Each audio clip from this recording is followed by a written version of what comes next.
ఈరోజు చూపించబోయే ఈ షార్ట్స్లో చాలా ఫ్లేవర్ఫుల్గా ఉండే ఈ గ్రీన్ రైస్, అంతకంటే టేస్టీగా ఉండే పనసకాయతో కోఫ్తా కర్రీ చేసి చూపించాను.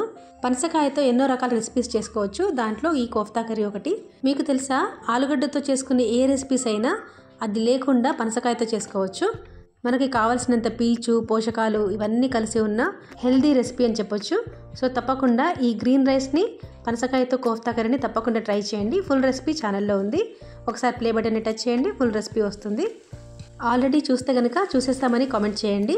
మీకు ఎలా అనిపించిందో కూడా చెప్పండి. అలాగే లైక్ చేసి, షేర్ చేసి, సబ్స్క్రైబ్ తప్పకుండా చేసుకోండి. ఇప్పుడు రెసిపీలోకి వస్తే, పుదీనా కొత్తిమీరతో కలిపి చేసే ఈ గ్రీన్ రైస్ మీరు ఎలా అయినా తినేయచ్చు. పిల్లలకు లంచ్ బాక్స్లో కూడా పెట్టేయచ్చు. అంతేకాకుండా ఈ కోఫ్తా బాల్స్ కూడా పైన లేయర్ క్రిస్పీగా, లోపల సాఫ్ట్గా, చాలా టేస్టీగా మంచిగా వచ్చాయండి. సో తప్పకుండా మొత్తం రెసిపీ ఒకసారి చూడండి, మీకు తప్పకుండా నచ్చుతుంది. మళ్ళీ కొత్త రెసిపీతో కలుస్తాను. Thank you for watching.